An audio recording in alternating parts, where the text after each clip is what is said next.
Praise the Lord. Let us have our needs, mga kapatid. Huwag natin ipilin ang ating lakas.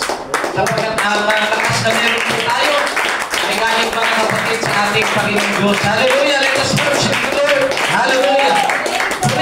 Purihin ang Diyos, mga kapatid. Hallelujah! Hallelujah! Mga kapatid. Simula ang hanggang pumunta tayo, mga kapatid. Nakakapagpuri ang maayos sa ating Panginoong Diyos. Because He deserves the glory, the praise. Hallelujah! Hallelujah! Purihin ang iyong pangalan, mga Pinoon. Maraming salamat, Panginoon, sa inyo sa araw na ito. Hallelujah! Hallelujah! Hallelujah! Praise God! Tayo po, mga kapatid, ay manalangin sa oras na ito. Praise the Lord. At hingin po natin ang basbas ng ating Panginoon sa araw na ito. Ama naming Diyos, salamat po sa araw na ito, sa kabutihan niyo po sa amin, sa pagkakataon na ibinigay niyo po sa amin.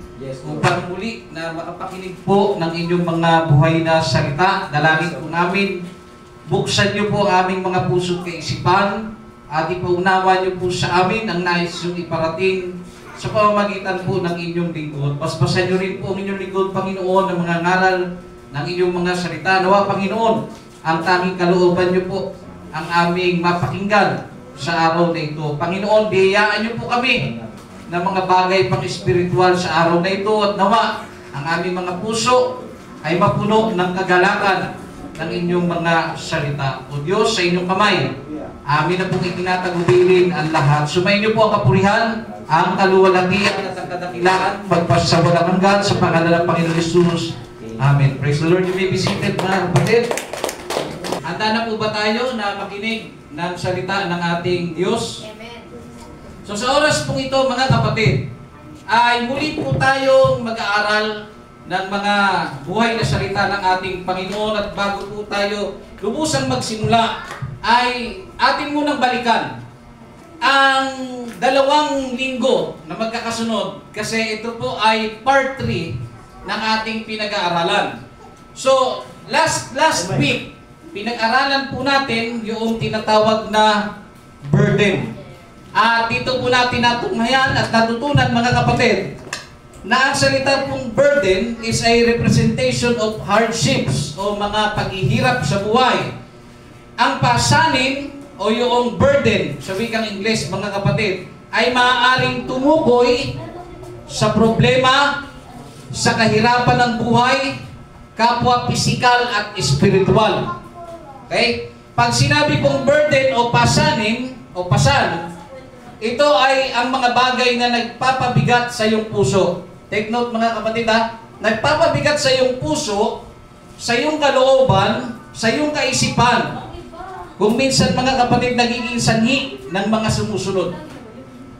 Mga alalahanin sa buhay, pangamba, takot, kalungkutan, mga taong kaalit, o may mga kagalit ka, problemang hindi malutas, mga sakit o karamdaman, pagkabigo sa buhay, maging sa buhay pag-ibig. Kasama po yan, mga kapatid. Mga kautangan, kasalanan, atraso, kasamaan ng loob o kasamaan ng loob, kaaway, mga hindi natapos na gawain at commitment sa buhay, mga pangako, buhay pamilya, buhay magulang, buhay anak, pananagutan, trabaho, buhay Kristiyano. Okay? Sa madaling salita, para paiksiin, pag sinabi pong burden, yun po yung bagay, mga kapatid, na kung saan ay paulit-ulit na nagpapabigat sa iyong buhay.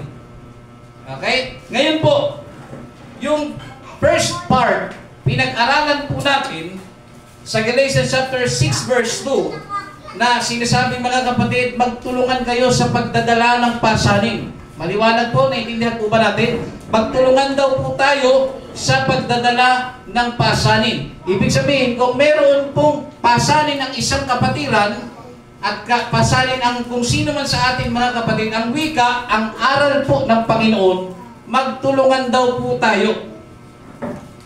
Pag mayroong nalulungkot, damayan. Amen. Pagka mayroong namang problema, kung wala kang maitulong na pang pinansyal, at least kung mayroong ang moral support, di suportahan mo. Ibig sabihin, hindi po dapat tayo nag-iiwanan sa kung ano po ang dinadala ng isang kapatid sa pananampalataya. Maliwanag po ba? Amen. Hindi po dapat tayo nagkakaroon ng tinatawag na kawalan ng pakialam doon sa isang kapatid kung siya po ay may pinagdadaanan. At kung wala ka talagang may maitulong, may isa pa rin na solusyon. Ang ipanalangin mo ang iyong kapatid. Amen. So dapat magtulungan po tayo. At wag po natin hayaan na imbis na tutulungan natin ang isang kapatid na may mga pasanin o pinagdadaanan sa buhay, ay makadagdag pa tayo sa pasanin nila. Okay? Ano pong halimbawa mga kapatid? Ito yung tipong wala ka lang ang naitulong, wala ka pang nasabing maganda na nagpabigat pa sa loob ng isang kapatid. Nakuha ninyo? Kung wala ka sasabihin maganda, manahimik ka na lang at manalangin ka. Kung wala kang maitulong, manalangin ka. Dahil sa iyong pagpapanalangin, yan po ay bagay na itinutulong mo na rin sa isang kapatid na mayroong pasanin. So maliwanag po ba mga kapatid? Bawat isa po sa atin, ang wika ng Biblia, magtulungan sa pagdadala ng pasanin at para tayo po ay maging bahagi ng pagtulong sa ating kapwa, dapat tayo po ay mayroong availability. Kailangan mo pong tulungan. Hindi po pwede na nagbabaliwalaan po tayo. Hanggat meron po tayong pwedeng maitulong, ay tulungan po natin. Dahil yan po ang aral ni Kristo sa ating lahat. Wag naman po sana na, friend, ang bigat ng pasanin ko. Hindi ko masagutan tong number 2. Pasagutan mo nga. Hindi po ganun yun mga kapatid. Yan naman po ay papasok sa nung ikalawang linggo. Ano po yun? Pasanin din sa Galatians chapter 6 verse 5 na magbubuhat ka ng sarili mong pasanin. Balikan lamang po natin mga kapatid. Galatians chapter 6 verse 5.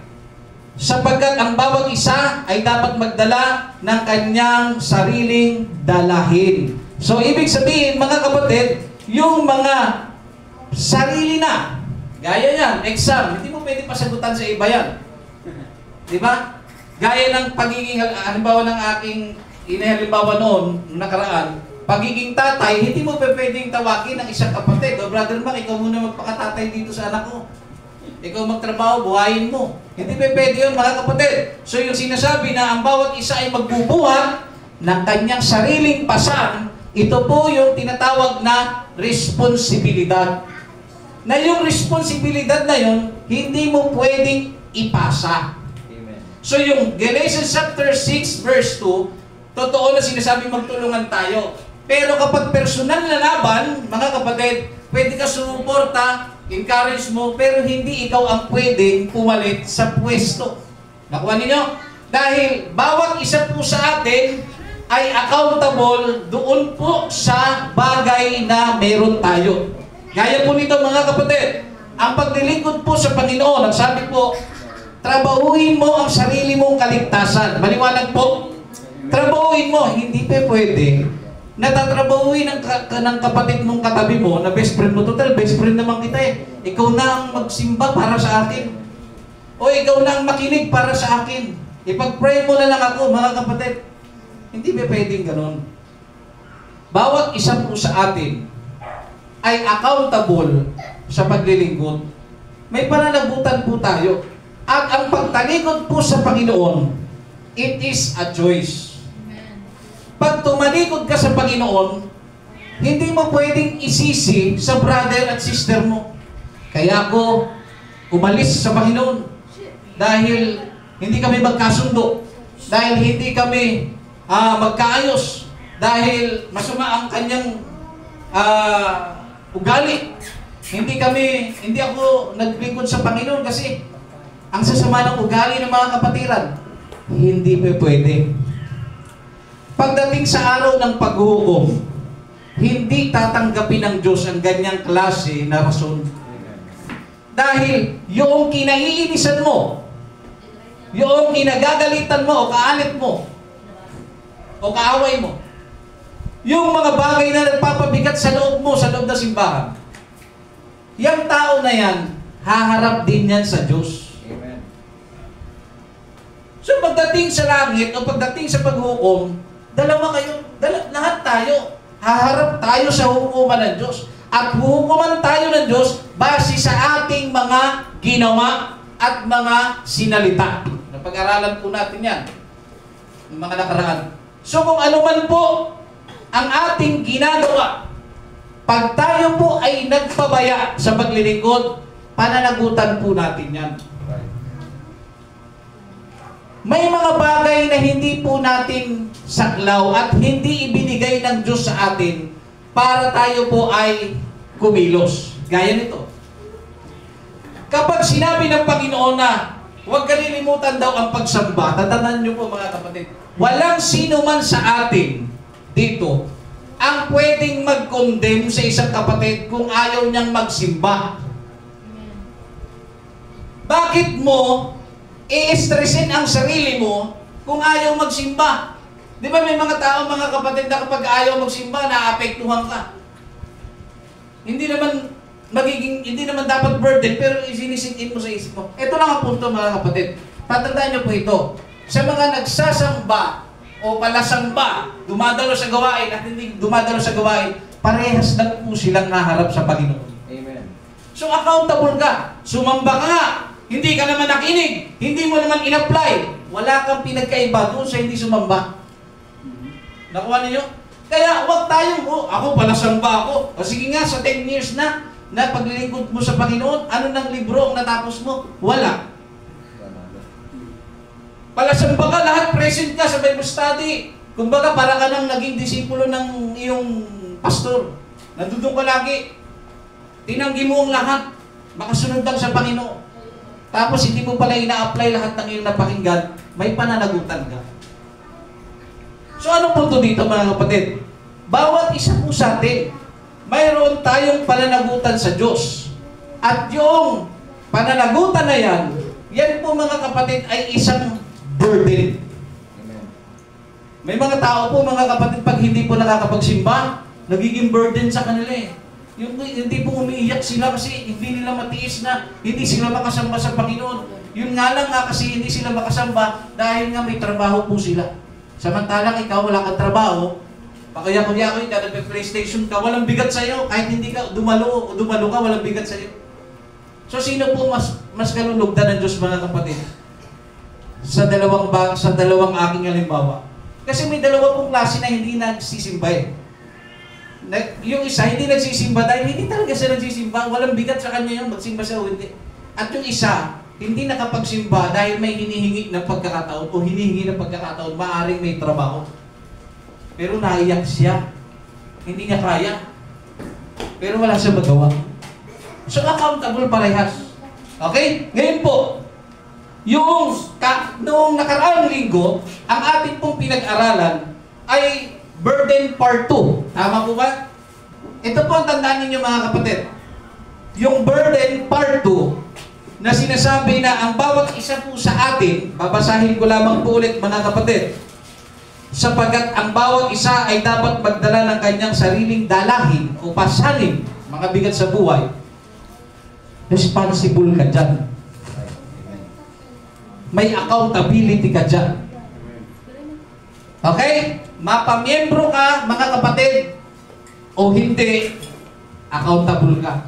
Mapabeliever ka, o hindi, may pananagutan ka. Lahat tayo, mga kapatid, may pananagutan. Naalala niyo isang awitin, walang sino man ang nabubuhay para sa sarili lamang. Alam niyo yan?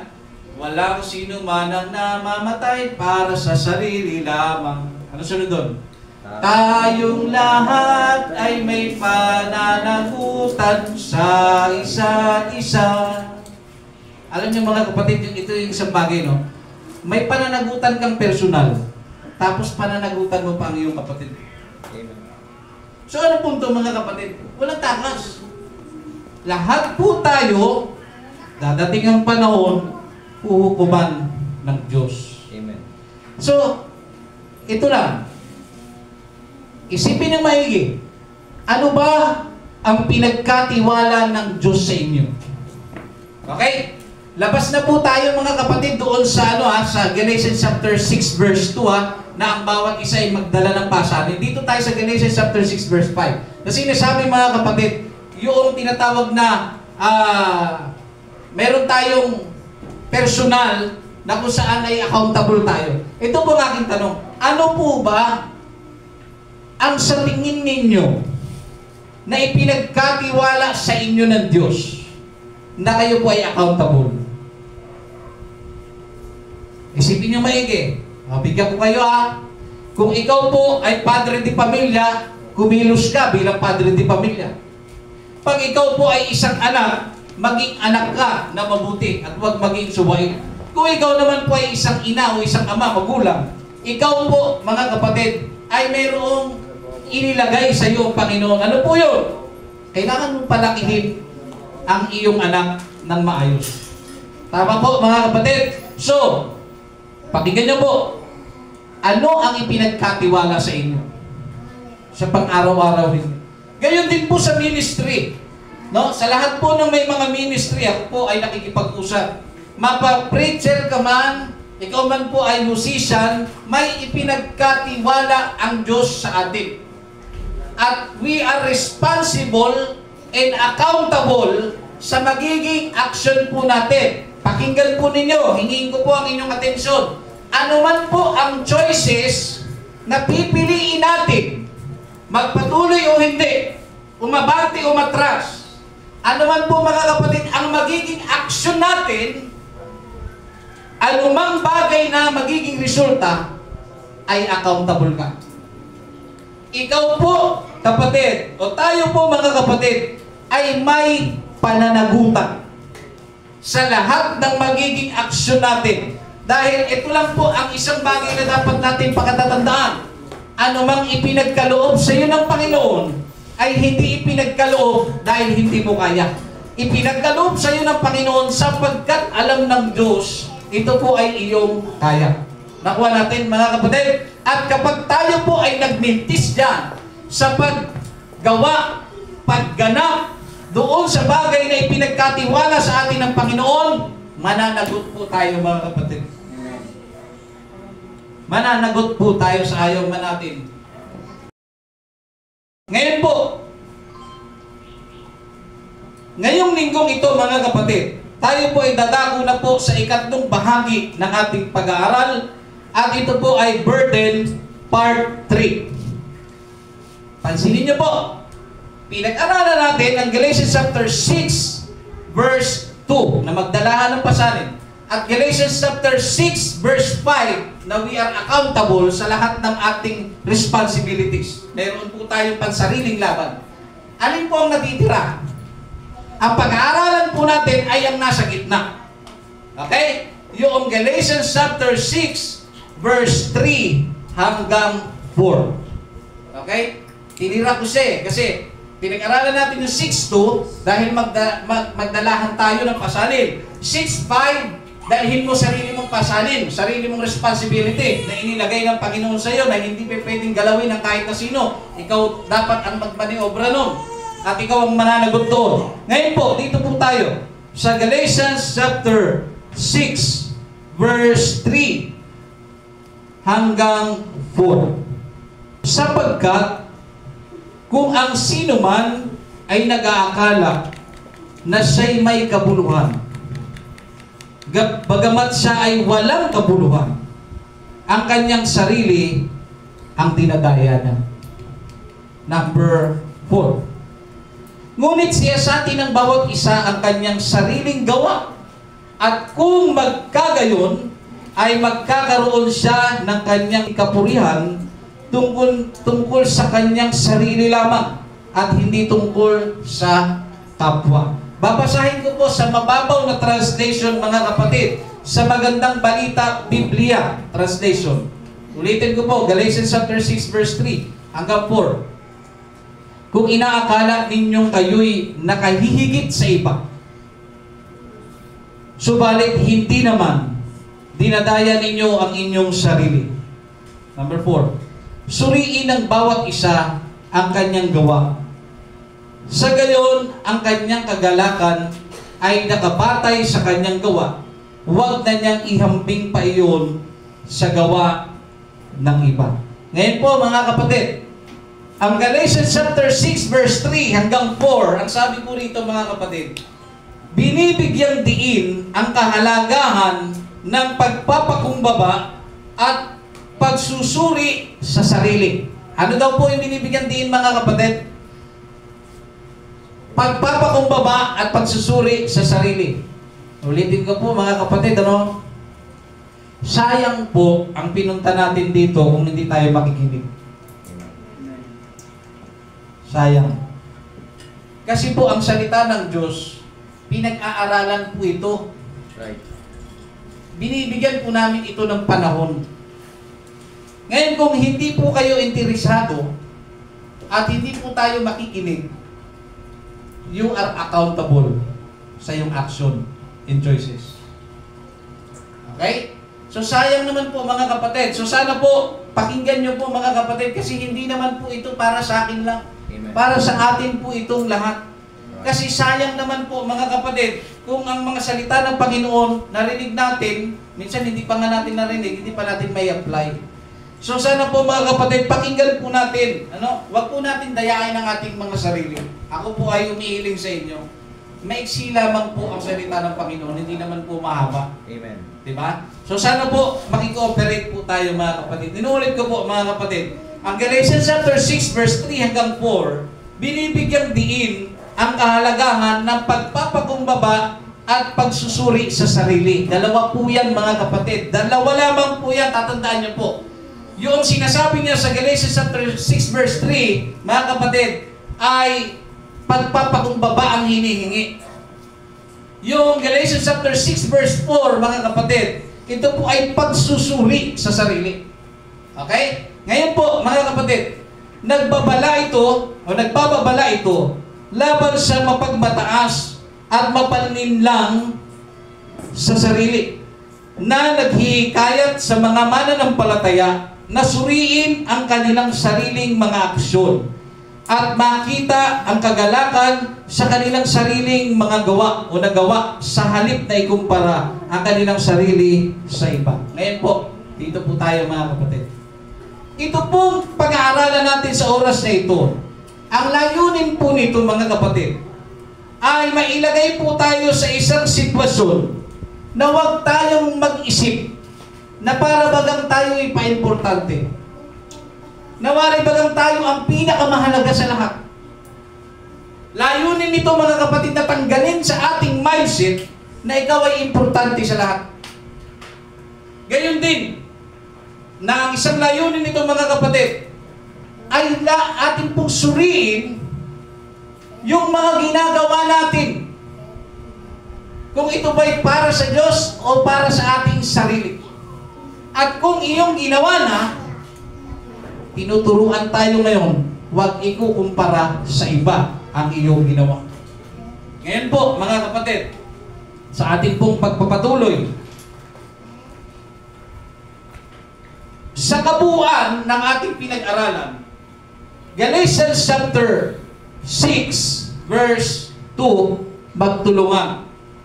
Alam niyo po ba mga kapatid, ang isang dahilan kung bakit ang isang kapatid sa pananampalataya ay hindi magawang makatulong sa iba kahit mayroong kapasidad naman na tumulong. Ang isang dahilan kung bakit may kapatid sa pananampalataya walang ganang tumulong, walang ganang maging parte sa pagpapagaang sa pasan ng isang kapatid. Alam niyo kung bakit? Dahil sa pag-iisip na siya ay mahalaga. Nakuha niyo? Pag ikaw po ay nasa sitwasyon, kaya na sinasabi, kung inaakala niyong kayo'y nakahihigit sa iba, sa mababaw na translation. Kasi sa malalim, sapagkat kung sino man ay nag-aakala na siya'y may kabuluhan, no? Siya'y may kabuluhan, gayong wala naman, tingnan nyo, ang sakit ha? Iniisip mo na ikaw ay may kabuluhan. Bagaman siya ay walang kabuluhan, ang sakit, di ba? Ito po mga kapatid, gustong ituro sa atin na ang bawat isa sa atin, kaysa mag-isip kang nakahigit ka sa lahat, ba't hindi mo subukang bumaba? Ibig sabihin, tinuturuan tayo mga kapatid ng tinatawag na humility. Hindi ka kasi tutulong, hindi ka gagawa, hindi ka a-action dahil feeling mo hindi mo deserve gumawa ng ganung bagay. Hindi ba? Napansin ninyo? Pag oras ng kainan, kahit saan, mapa-birthday, o anumang okasyon, lahat ng tao, madalas, lahat gusto kumain. Pero pag hugasan na ng plato, hugasan na ng pinagkainan, lahat ay hindi mo lahat maasahan. Bakit po? Inihihiwalay mo ang iyong sarili dahil ang tingin mo sa iyong sarili, hindi ka karapat-dapat na maghugas ng plato dahil, alam mo yun, ba't ako maghugas? So iniisip mo sa iyong sarili mga kapatid, di ka karapat-dapat doon. Kaya ang mangyayari, minsan inuutos saan? Kanino inuutos mga kapatid kadalasan ng mga paghuhugas? Doon sa madaling utusan, madaling maasahan. Hindi niyo napansin? Yung mga nasa baba, kakasimula pa lang, madali sila utusan. Pero kapag ka, matatagal na po mga kapatid, mapasa-company man yan, mga kapatid, no? Kahit sa pamilya lang din, di ba? Kawawa yung bunso hugasan mo yan, papatuwang kita. Di ba? Nandoon yung bakit? Ba't sasagot-sagot ka pa? May mga ganun-ganun pa. Bakit po mga kapatid? Mahalaga kasi ang kanyang sarili. Na siyang gustong mangyari ng Panginoon sa kanyang mga salita. Huwag po nating akalain na tayo po ay may kabuluhan. Kasi wala naman talaga. Nakukuha niyo ba kapatid? Nag-iisip pa importante ka. Lahat naman tayo ay alipin lamang nakataas-taas sa Diyos. Kaya nga sabi ng Biblia mga kapatid, tayong lahat ay kamanggagawa, hindi ka amo. Right. Amen. Naglilingkod ka sa Diyos, papaamo-amo ka, hindi ka lingkod ng Diyos, dahil lahat po tayo ay kamanggagawa. Hindi mo pwedeng kawawain ng pastor mo dahil sa pastor, siya na bahala dyan sa lahat. Siya na dyan magpintura, siya na dyan magbaklas ng bubong, siya na magtayo, total, siya naman yung makapunta una sa langit. Mga kapatid, hindi balance Tapos anong gagawin mo? Pastor, hindi po ako makakatulong Bakit? Ang may tutulong pa lang po sa inyo ay prayer. Pero wala naman siyang gagawin sa bahay. Diba?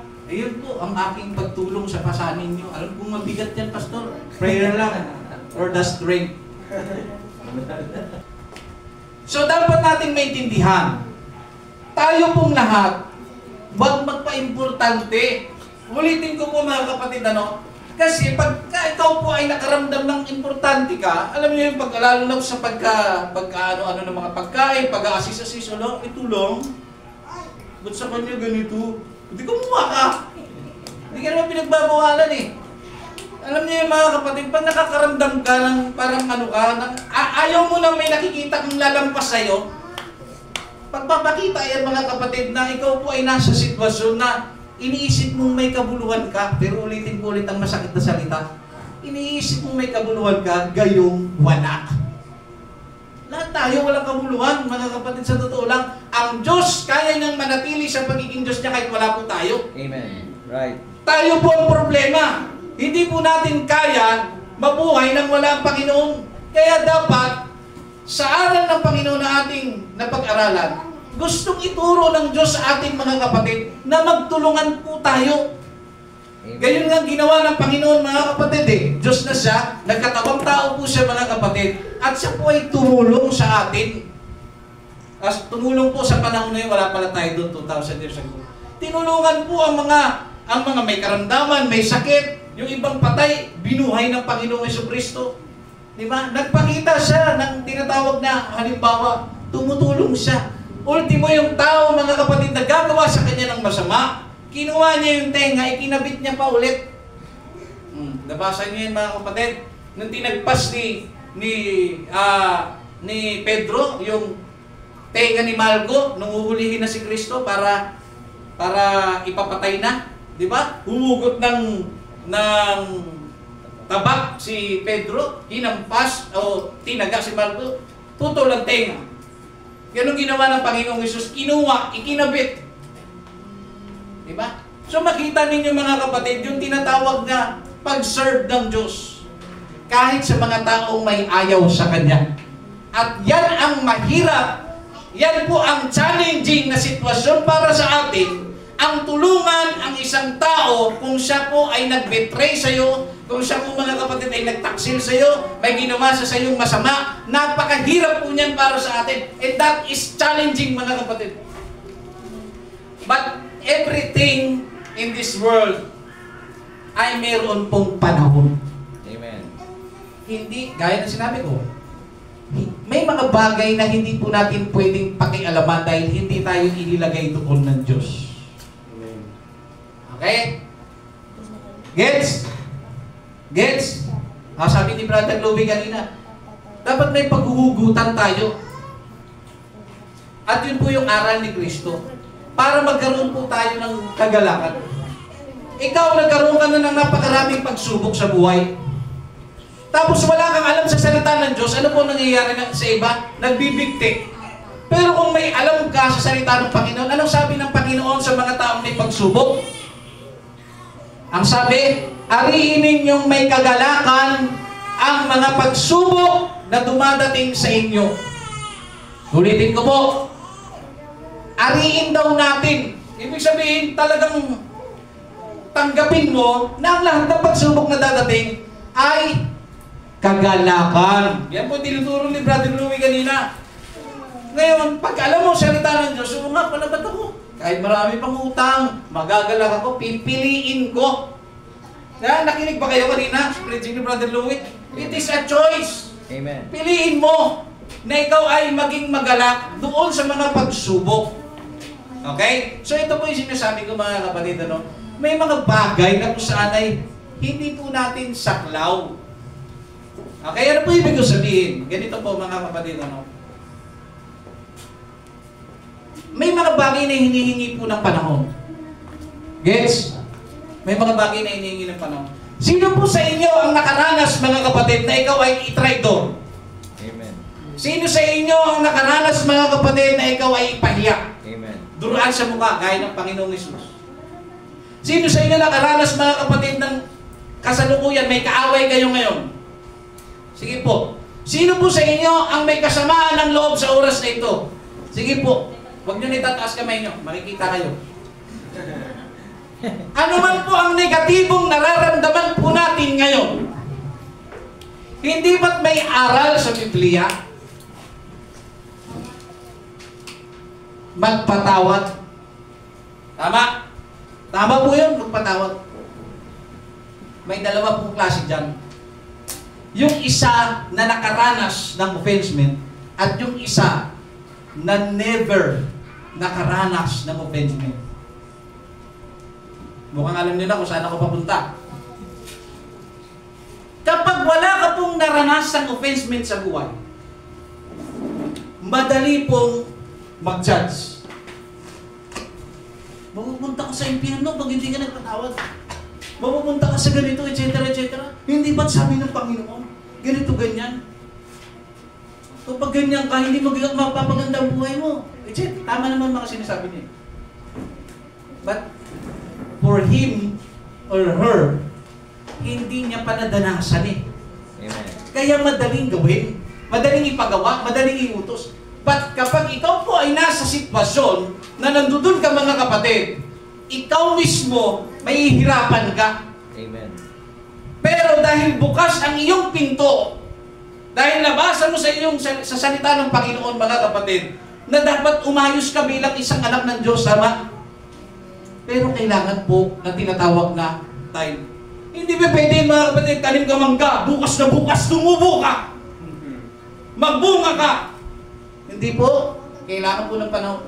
Ito po yung sinasabi ko, may mga bagay na hindi po natin saklaw na huwag natin pakikialaman. Hindi po tayo nilagay para maghukom. Amen. Inilagay tayo para tumulong sa mga pasali ng iba. Kung may tao po sa oras na ito mga kapatid na hindi makaabante dahil sa matinding pinagdaanan sa buhay, dahil sa matinding galit sa kanyang magulang, kanyang kapwa o kapatid, give him, give her time to him. Ang tanging magagawa mo lang is to pray. Bakit? Aminado naman siya sa kanyang sarili, mga kapatid. But he needs time. Her time. Ano po punto, mga kapatid?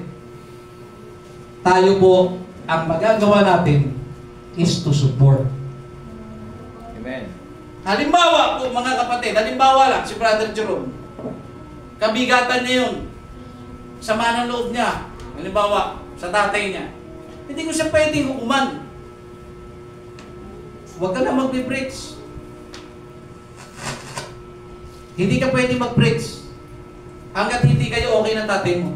Opo, mga kapatid, iba yung personal niya dito, mga kapatid, sa kanyang personal na paglilingkod. Nagigets niyo, mga kapatid?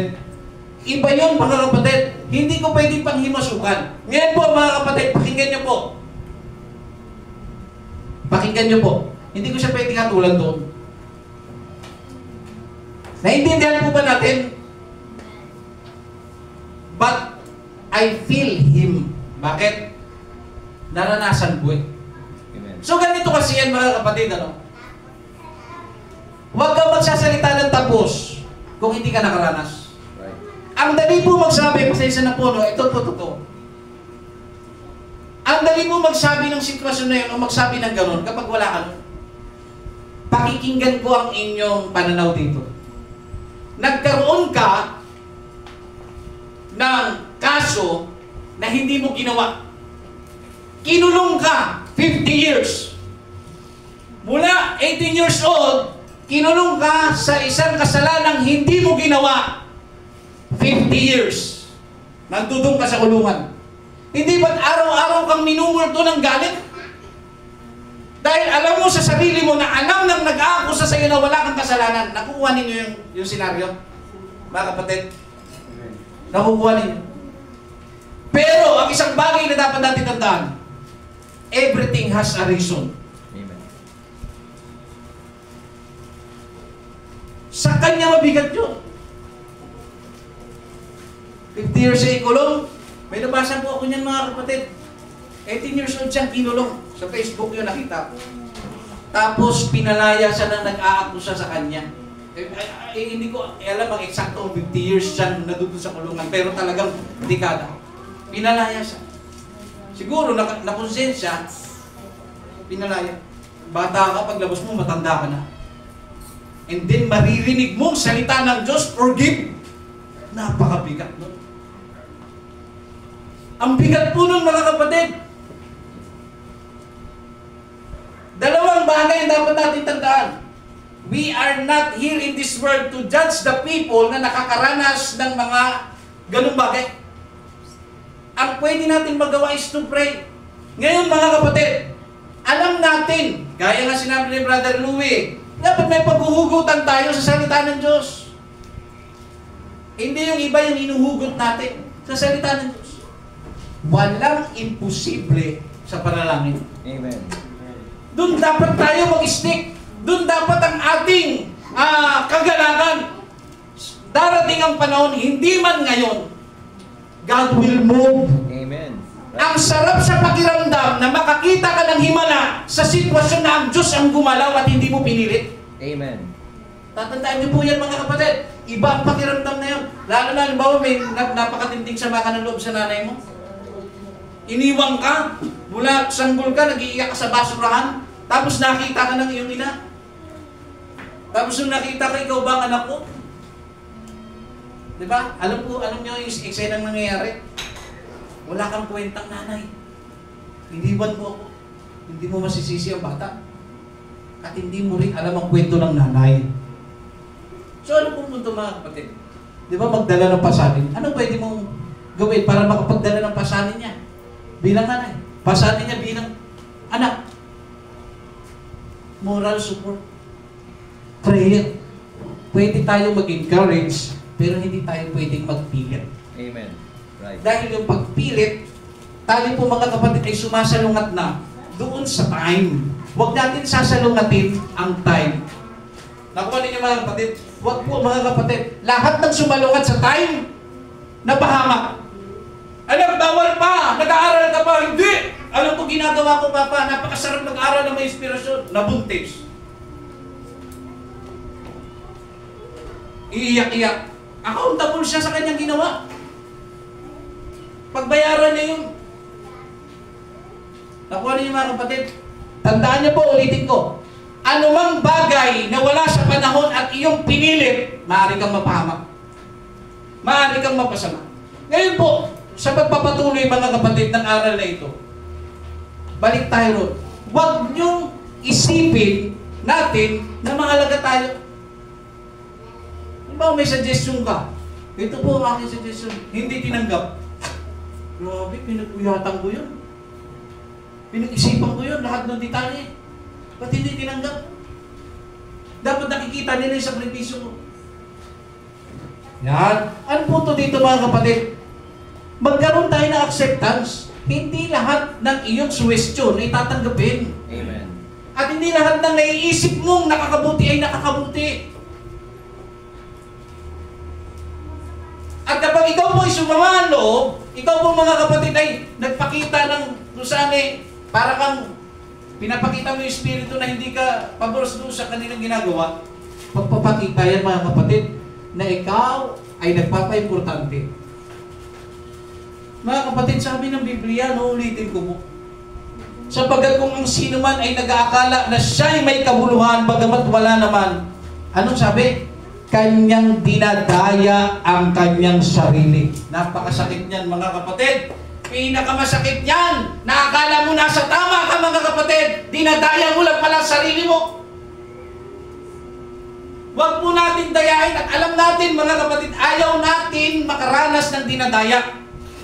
Pero huwag natin hayaan na tayo mismo sa ating sarili, dinadaya natin ang ating sarili. Matuto po tayo mga kapatid na tanggapin ang mga bagay-bagay na hindi po sa lahat ng panahon ikaw ang nasa ibabaw. Amen. May mga bagay kang hindi alam. Ito lang mga kapatid, nabigyan ko kayo ng isang halimbawa. Nakakaranas pa kayo sa prayer ninyo mga kapatid, dumudulog kayo sa Panginoon. Diba? Kadalasan, hinihingi natin, bigyan tayo karunungan, kaalaman, etc. Pero dumating pa kayo sa isang sitwasyon na nakikipag-usap kayo na masinsinan sa Diyos at sinabi ninyo, Panginoon, tinatanggap nyo. Alam ko sa sarili ko, ako'y taong limitado. Ako'y taong may mga bagay na hindi kayang gawin. At ngayon ipinapaubaya ko sa iyo. Kinikilala ko po na may mga bagay na una hindi kayang gawin. At may mga bagay pa akong kailangang matutunan, Panginoon. That is a sign, mga kapatid, na you have a spirit of humility. Tanggapin mo, hindi lahat ng bagay alam mo. Amen. Alam mo yun? Pagdating sa mga Bible, etc., biglang sasama ang loob mo pag hindi ikaw ang tinanungan dahil feeling mo, kasi nga, Bible school student ka, dapat sa'yo lahat nagtatanong. Di ba? Nagkaroon ka ng value dahil Bible school student ka. Mga kapatid, ako po nag-ano ng realidad or pastor ka. O kung ano man ang kataasan mo sa iyong church. May nagtatanong. Ayaw magtanong sa iyo. Nagtanong sa kapatid. Narinig mo? Feeling mo na isulto ka. Bakit? Ikaw yung nakakataas eh. Ba't hindi sa'yo nagtanong? Nakagets eh, ibig ko sabihin. Dapat sa akin nagtatanong. Kasi ako ang namumuno eh. Alam niyo mga kapatid, pag ganyan ng Espiritu, pinakikita mo na ikaw po ay mahalaga. Gayong hindi naman. Dahil hindi naman lahat ng tanong kaya natin sagutin. Right. Kahit ikaw pa pinakamataas na obispo sa buong mundo, sa buong universe, sabihin na natin, may mga bagay na nalimitado ka pa rin. May mga bagay na hindi ka pa rin alam. May mga bagay, mga kapatid, na hindi mo pa rin kayang sagutin. Amen. Kaya huwag tayo magpalagay sa ating sarili na napakahalaga. Ako lang ang dapat yung tanungin. Huwag siya. Sa akin kayo humingi ng advice. Hindi ganun mga kapatid. Lahat po tayo.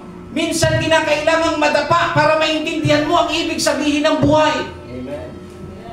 Hindi ba pwede mga kapatid? Kaya nga yung tao yung bata, tingnan nyo ilang beses po siya sinasabihan, mag-aral ka ng maigi. Mag-aral ka, huwag kang pumasok sa boyfriend, girlfriend, etc. etc.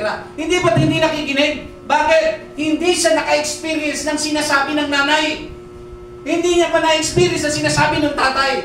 And bumali sa utos ng nanay. Nabuntis o nakabuntis yung lalaki. Ano ngayon? Ano ngayon?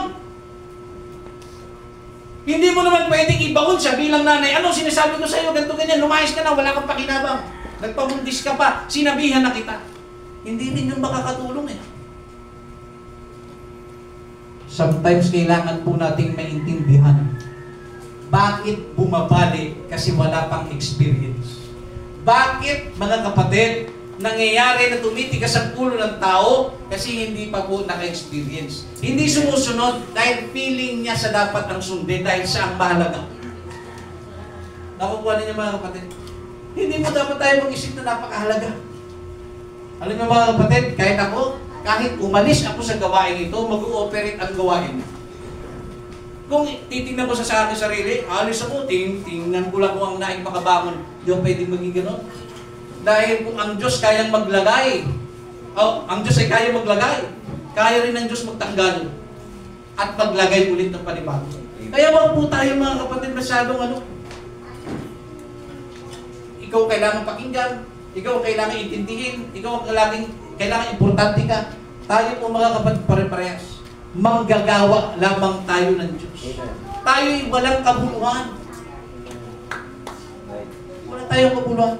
Kung wala ang Diyos, wala naman tayo. Pero dahil nandiyan ang Diyos, kaya tayo nag-exist. So kung ano sinabi ng Panginoon, dapat nating sundin. At kung mayroong hindi sumunod, huwag natin hukuman. Mayroong time. At kung hindi siya nakapasa sa time, ang Diyos ang nahatol sa kanya base sa kanyang aksyon at sa kanyang choices. Nakuha ninyo mga kapatid? Kailangan natin yan mga kapatid maintindihan. Hindi, may mga bagay na hindi inilagay sa atin ng Diyos. Ibigay natin si Diyos. No? Meron kang kapatid, hanggang ngayon, nagsabi sa iyong nanay na hanggang kamatayan, hindi ko siya papatawarin. May mga ganyan po mga kapatid. Amen. Pero hindi kasi makakatulong Hindi makakatulong na bibirahin mo siya. May impyerno ka lang pag di mo yung ginawa. Wala kang utang na loob sa ating nanay, hindi siya makakatulong. At makakadagdag lang ng burden, mga kapatid. At mararamdaman niya, hindi lang pala nanay ko kalaban ko, pati ikaw. Bakit? Dapat maging balanse rin tayo kung minsan. Nakuha natin mga kapatid. Tuloy po tayo mga kapatid. Dito po, sa number 4. Ngunit siyasatin ng bawat isa ang kanyang sariling gawa at kung magkagayon ay magkakaroon siya ng kanyang kapurihan tungkol sa kanyang sarili lamang. Dito po sa mababaw na Tagalog, mga kapatid. Suriin ng bawat isa ang kanyang gawa. Okay? Ang keyword, gawa. Hindi po sinabing ginawa, gawa. Ibig sabihin, para na siyang product na. Nariyan na. Ngayon po, suriin niya ang kanyang gawa, mga kapatid. At ang sabi po rito, sa gayon, ang kanyang kagalakan ay nakabatay sa kanyang gawa. Okay? Sumunod, wag na niyang ihambing pa iyon sa gawa ng iba. Okay, pakinggan niyo po mga kapatid. Pag mayroon kang nagawa o ginawa, nandiyan dyan na, at sa tingin mo, diyan ka masaya sa ginawa mo. Halimbawa, mayroon kang ginawa para sa Panginoon, at nagawa mo yun, naging masaya ka. Ang sabi ng Biblia, kung may nagawa ka, huwag mo nang ihambing sa nagawa ng iba. Hindi ka dapat mayabang. Hindi ka dapat tingnan mong gawa ko, gayahin mo ko. Okay? Ano man ang ating ginagawa para sa Panginoon, wag po natin ihambing sa iba. Ito nga rin po mga kapatid, di ba? May mga churches po na kung saan mga kapatid na nagpapataasa ng ihi, mga kapatid. Totoo po yan. Hindi lang naman churches pati mga departamento sa birthday, mga kapatid. Sistema ng mundo. Kanya-kanya Amen. Di ba? natin gagawin mga kapatid o bigyan ng way, dapat meron po tayong nagawa. Parang masyado kang mataas kasi ihambing mo doon. Huwag po tayong maghambing. Huwag po tayong, ano pa po ba mga kapatid ang Tagalog ng hambing? Para. Yun, kumpara. Oh. Ito po, napakinggan ko kahapon lang. Preacher yun, hindi ko alam kung conference yun, pero tingin ko baka nadaan sa newspeak yun. About yun sa pastor, bumibira siya, totoo po yun mga kapatid, sabi niya. Huwag mong ikukumpara ang iyong pastor. Amen. Napalan yan? Amen. Sa ibang mga pastor, etc., etc., etc. Totoo po yun mga kapatid. Huwag mong ihambing. Kasi, kung sino ang pastor mo, yan ay ibinigay sa iyo, kaloob sa iyo yan ng Diyos. Kaloob siya ng Diyos sa iyo, base sa kung sino ka. Eh kung merong fiery preacher sa ibang lugar, yun ang para sa kanila. I-appreciate mo kung ano binigay sa iyo ng Diyos. Amen. Amen. Huwag kang magkukumpara. Ito lang, 20 lang. Ito lang. Mga kapatid, hindi, wag. Bagong sound system, kailangan. Nagbili ng bagong gitara, tapos yung matagal na nagigitara. Ang ganda ng kanyo. Bakit sa akin, pastor, ito lang. Hindi ganon. Maging masaya ka sa nakamit ng iba. Amen.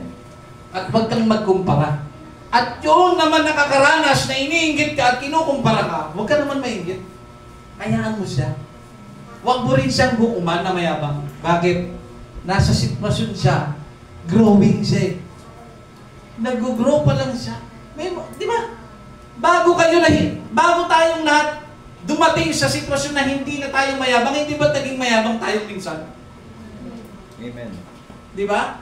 Pag nagsisimula ka pa lang, gusto mo, pagdating ng linggo, ikaw ang pinakamagandang dress. Linggo-linggo, iba-iba dress mo. Pero litaw na litaw yung mga bula, nagmamalaki ka. Di ba? Iba-iba yung dress mo. Para ka lang nagsisimba for fashion show. May mga ganun eh. Hindi makapagsimba, hindi pa ako makapagsimba. Pero ang totoo, hindi pa dumadating ang kanyang dress mula sa Shopee. Hindi siya nagsimba. Panalo. Di ba? So wag po tayo maging ganon mga kapatid. Ngayon po, tuloy po tayo mga kapatid. Mga kapatid, nang pumasok po ang kasalanan at magkasala ang tao, di ba kinain yung prutas? Yung bunga ng pagsuway na yun mga kapatid, hindi po ba kamatayan? Nagets nyo? Ang kasalanan po, naging bunga ng kasalanan ay kamatayan. Hindi humility. Kaya natural po sa tao eh. Hindi po ba't may tinatawag na lust? Lust of the flesh, lust of the eye, and pride of life o kayabangan sa buhay. Okay? Kayabangan sa buhay mga kapatid. Pag sinabi mong pride, alam naman po natin yan, sa wikang Tagalog mga kapatid ay labis-labis na pagpapahalaga sa sarili. No? Tandaan niyo po ito. Every one of us has its own pride. Huwag tayo magsinungaling. Ibababa akong sarili ko sa inyo mga kapatid. Lahat po tayo mayroong pride. Huwag tayo maglokohan. Lahat tayo mayroong pride. Bakit? From the book of Genesis. Lumitaw yan mga kapatid. Kaya nga yan kinain ni Eva. Dahil ang sabi ng Biblia, nang makita niya. Okay? Nang makita niya, lust of the eyes. Okay? Ano sunod mga kapatid? Lust of the eyes, lust of the flesh. Nagnasa ang kanyang laman. Mukhang masarap. Pero wala yung word na yun sa Bible. Siyempre, tayo pagka bibili ka kasi mararamdaman mo mukhang masarap eh. So, alam niya sa sarili niya yun kasi natukso siya. At ang isa po doon, yung huli, bakit talaga kinain? Yung sinabi kasi ni Taning, yung ni Satanas. Ang sabi niya, pag kinain nyo yan, magiging parang Diyos kayo. Nalalaman nyo na ang tama at mali. Alam niyo mga kapatid, kung sa mata-mata lang, minsan nini-ignore pa natin eh. Kung sa pakipakiramdam lang, minsan iniiwasan pa natin eh. Pero kapag meron mangyayari na kapalit, kapag ginawa mo, doon nagiging aktibo ang tao. Aba, may mga bagay kasi silang hindi alam, na alam lang ng Diyos. May mga bagay silang hindi pa nakikita na ang Diyos ang nakakaalam. Kaya ano nangyari? Magiging parang Diyos kami. Kinuha niya kayo, kinain niya kayo. That is pride of life. Noon pa lang, hindi pa kinakain mga kapatid. Yung prutas, nakaramdam na siya nun. Di ba, si Satanas? Kaya siya nilagpak sa lupa dahil nag-asam din, gusto niya maging pinakamataas, gusto niya taasan ng Diyos. Eh wala namang pinagkaiba dun sa taong trinate na magiging Diyos siya. Malalaman niya tama at mali. Kinuha niya ngayon. Ngayon, pagkakain niya mga kapatid, ano ang bunga? Hindi naman humility ang naging bunga. Dahil kitang-kita ang epekto mga kapatid. Dahil nagkasala na sila, imbis na magpakita sa Diyos, nagtago pa sila. Hindi humility. Hindi po kababaang loob ang naging bunga mga kapatid ng ginawa nilang pagkakasala sa Panginoon. Kaya po, dapat natin maintindihan ang cycle ng buhay. Every one of us has its own pride. Pero, ito po ang dapat natin tandaan. We are accountable sa pride na meron tayo. Naintindihan natin? We are responsible sa ating action, sa ating choices, and we are accountable. Kapag tayo po mga kapatid ay nabuhay sa tinatawag na pagpapalalo. Lahat tayo. Lahat po tayo mga kapatid at walang sino man sa atin dito tatayo na sasabihin, I have a spirit of humility at hindi ako nagkakaroon ng pride sa buhay. Yung maniniwala. Dahil somehow, somewhere, lumilitaw po yan mga kapatid. Pero isang bagay ang dapat natin tandaan. We are not here, mga kapatid, para i-judge natin ang bawat isa. Amen. Ang inutos sa atin, magdala ng pasanin. Right. Sa pagiging mag-pride niya, nagiging pasanin niya, buhatin mo. Tulungan mo na lang. Pero wag kang mangunsinti. Okay? So, dapat maging maliwanag yan mga kapatid sa atin. Remember mga kapatid, tandaan niyo po ito. Remember that humility is not something that can be learned quickly. Dapat malinaw po. Ang kapakumbabaan ay hindi po natututunan mga kapatid ng mabilisan. Yan po ay nasa ilalim ng process of time. May mga bagay na hindi nagsisink in agad sa atin mga kapatid. Na tsaka lang natin marirealize pag nangyari na. Tsaka lang natin mga kapatid marirealize kapag wala na. Amen. Diba? Ayaw mo makipagpatawaran sa nanay mo? Eh nung namatay, Mama, sorry. Sakit po yan. Naging matigas ako sa inyo. Pero hindi nyo na maririnig ang sorry ko. Nakita nyo mga kapatid? Sometimes kailangan umeksena ng tamang panahon para ma-realize mo kung nasaan ka. At hindi po yun pwede ipilit ng sino mang tao sa iyo na hukuman ka. Hayaan natin ang oras, ang panahon ng Diyos ang magpa-realize sa bawat isa sa atin upang matanggal mga kapatid ang mga pride natin. Lahat po tayo may ganyan. Pero natandaan natin, may mga tayo mga kapatid na we are accountable na kailangan hugutin agad ang pride kasi nandoon na sa hinihingi ng pagkakataon. Pero yung mga ganun, I believe God understand each one of us. Pero ang isa ng masasabi ko sa inyo mga kapatid, we are accountable in our actions, in our choices in life. Huwag natin isipin na tayo ang mahalaga sa lahat. Dahil tulad ng iyong ina na namatay, na hindi mo pinatawad, parehas lang kayong mamamatay. Walang nakakahigit. Lahat po tayo mamamatay. So huwag tayo mag-isip na nakakahigit. Lahat po tayo nangangailangan ng Diyos. Yang kapatid mo na yan, na nangangailangan ng Diyos, huwag mong isipin, hindi mo kailangan ng Diyos. Kailangan mo rin ng Diyos. Lahat tayo kailangan ng Diyos. Nga lang mga kapatid, ulitin ko po, kailangan po natin pagdaanan ng mga pagsubok sa buhay. Hindi pa pwedeng hindi.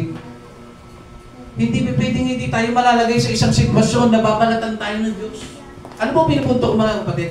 Nababalatan ka ng Panginoon. Ito po yung sitwasyon na ang yabang-yabang mo sa sitwasyon na yun, tapos yung nandudong ka na sa sitwasyon na yun, nababalatan ka ngayon ng ego mo. Sana naiintindihan niyo po ibig ko sabihin, mga kapatid. Nung nandudong ka sa sitwasyon na yun,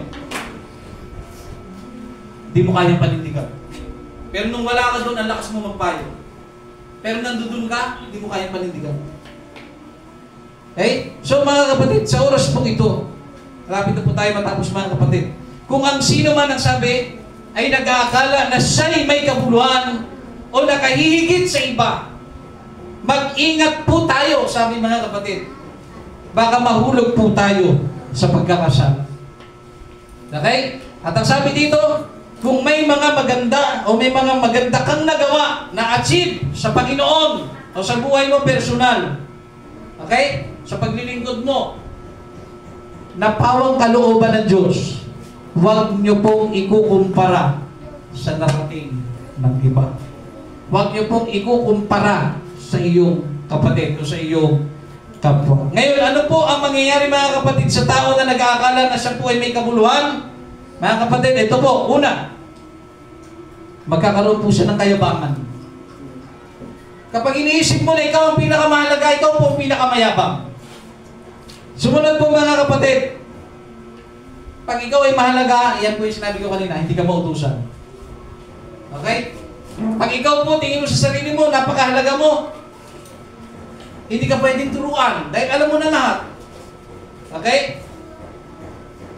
Hindi nagpapasabot, hindi nakikipag-cooperate, hindi pinananahanan ng pag-ibig, walang pag-ibig sa Diyos at sa kapwa, nagiging makasarili, palaging inuuna ang sarili. Yan po ang mararanasan ng isang tao na iniisip mo na ikaw ang mahalaga. Okay? Naunawaan natin mga kapatid. And for the conclusion mga kapatid,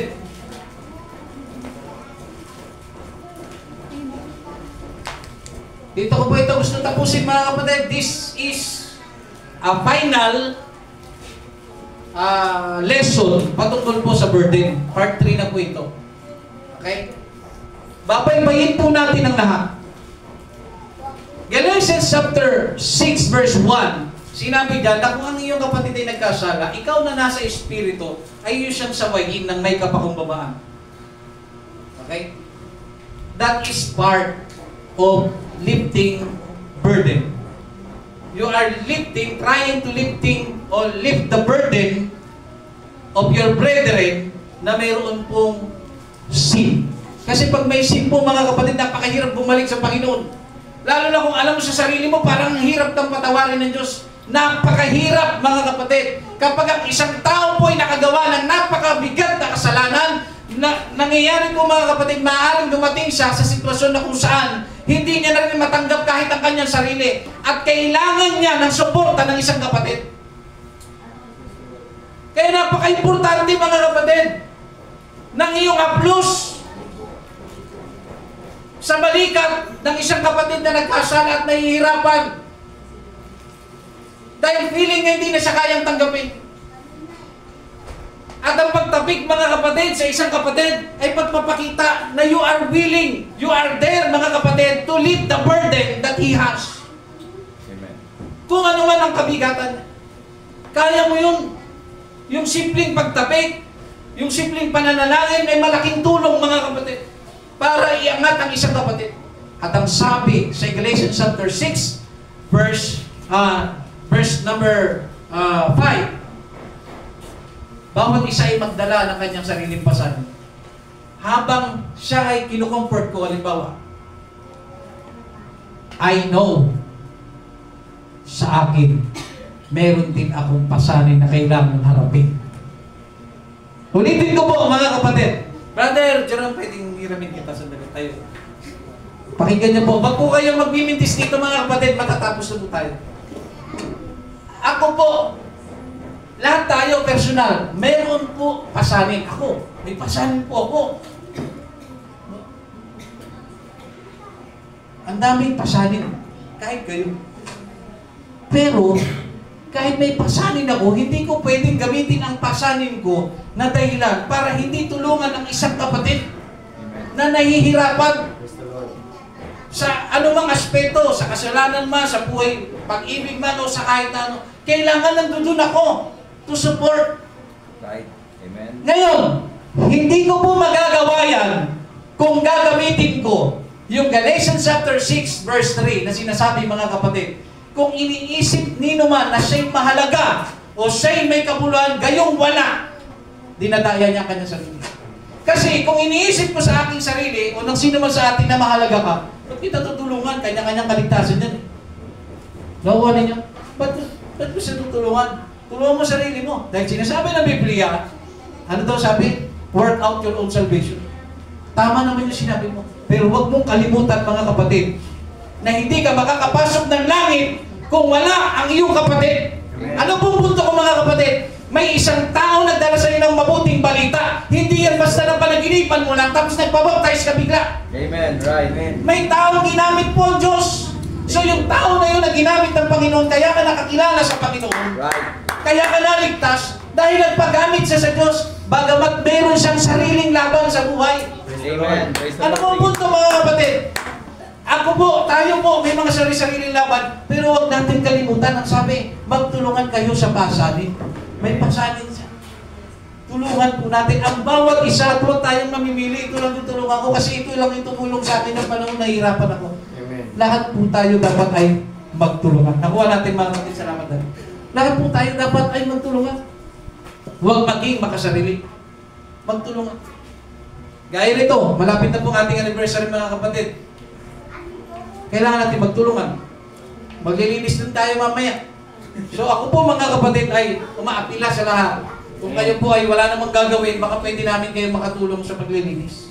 Amen. Okay? So tuloy po tayo mga kapatid. Ngayon po, huwag natin isipin na tayo ay mahalaga. Huwag mong isipin, ikaw ang pinakamahalaga. Kahit ako, personal, kahit ako po, ano mumulot dito sa iglesia ng naik mga kapatid, ang worker in church, hindi ko pwedeng isipin na ako ang pinakamahalaga. Dahil kayang patakbuhin ng Diyos ang gawain kahit wala ako. Amen. Lalo pa kaya kayo. Kung wala naman talaga kayong ministeryo para mangaral, hindi po ba? So ano po punto mga kapatid? Huwag po natin isipin tayo ang pinakamahalaga. Pantay lang tayo. Amen.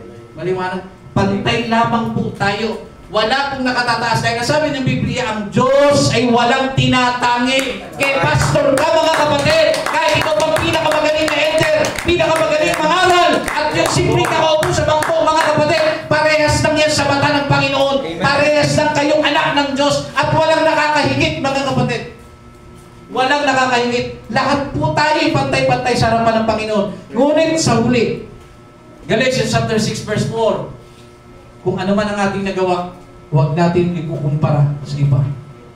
Kung ikaw ay ginamit ng Diyos at marami kang nabaptize, marami kang nailapit ng mga tao, kabago-bago mo, ang daming nabaptize, tapos tinitignan mo yun ang dala sa'yo, ikaw lang yung nadala niya. Minsan may pride eh. Ako lang ang nadala mo, tingnan mo nga ako. Hindi mo man sinasabi, pero pinakita ng iyong galaw, ng iyong kilos, na parang walang kabuluhan ng iyong kapatid, na dinala ka, tapos forget, marami kang nadala, magmamalaki ka. Mga kapatid, ayaw na Diyos mo. Huwag tayong magmalaki sa kung ano narating natin. Huwag tayong magmamalaki. Kaya nga ako mga kapatid, nasasabi ko, sa totoo lang, sinasabi ko, kahit sa dati ko pang pastor, mga kapatid, sa akin personal, wala ako sa kalagayan kong ito kung wala ang dati kong pastor. Lahat po ng step bago ka nakaakyat mga kapatid, lahat ng tinapakan mo, may mga taong involved. Amen. At kung nasaan ka ngayon, dahil may mga tao na tumulong sa iyo para dalhin ang pasanin mo kung nasaan ka ngayon, gaano ka kataas man ngayon, gaano ka magka-successful ngayon, huwag mong kalilimutan ang mga tao na tumulong sa iyo. Amen. Right. Gumanda man ang iyong buhay, balikan mo ang magulang mo, balikan mo mga kapatid, ang mga teacher mo na naging parte ng iyong pag-grow. Balikan mo sila lahat.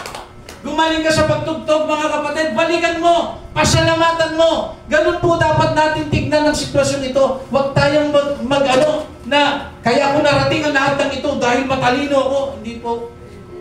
Lahat po tayo. Kung ano ka ngayon, may mga taong tumulong sa iyo. Kung ano ka ngayon, mga kapatid, may mga taong tumulong sa pasanin mo. Kung ano ka ngayon, mga kapatid, may mga taong nagsakripisyo para makarating ka sa lugar ng mga sanapan. Kaya sa oras na ito, mga kapatid, let us all stand, mga kapatid. Purihin po natin ang ating Panginoong Diyos. Wag po natin, hayaan, nasa oras na ito, mga kapatid, ay hindi natin mabigyan ng kapurihan at kaluwalhatian ang ating Panginoon.